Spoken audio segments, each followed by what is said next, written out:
नमस्कार, माझ्या चॅनलमध्ये तुमचे स्वागत आहे.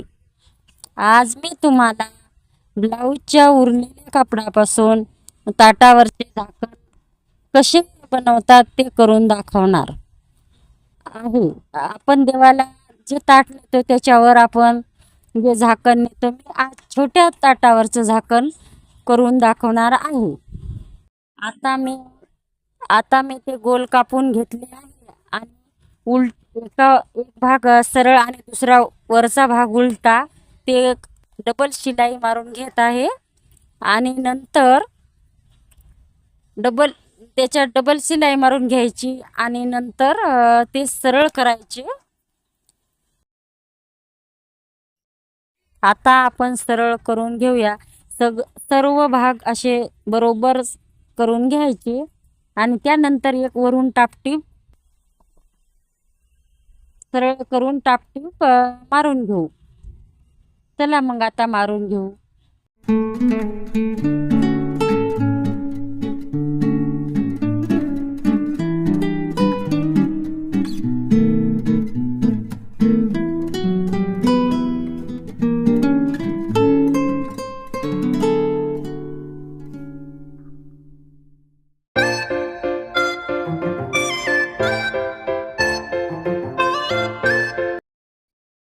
आता आपण एका हिरव्या कापडापासून सर्व गोलला गोठ मारून घेणार आहे आणि त्यानंतर त्यावर डबल शिलाई मारून घ्यायची.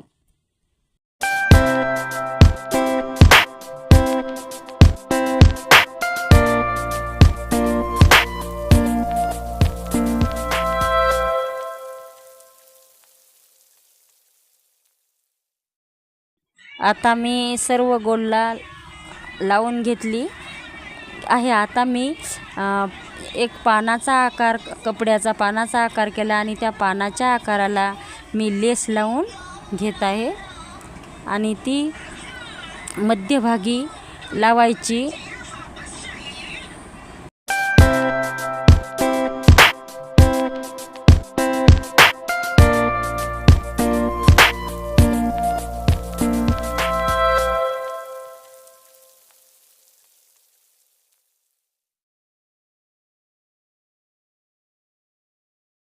आता मी साईडला लेस लावून घेत आहे. अशी साईडला लेस लावल्यामुळे किती छान दिसते ते पहा. पान पण खूप छान दिसत आहे. लेस लावल्यामुळे ते खूप छान दिसत आहे आणि साईडला लेस लावली त्याच्यामुळे आणखी छान दिसत आहे. छोट्या छोट्या तुकड्यापासून ब्लाऊजच्या उरलेल्या असे ताटावरचे झाकण 2-3 वेळा तयार करून दाखवले आहे.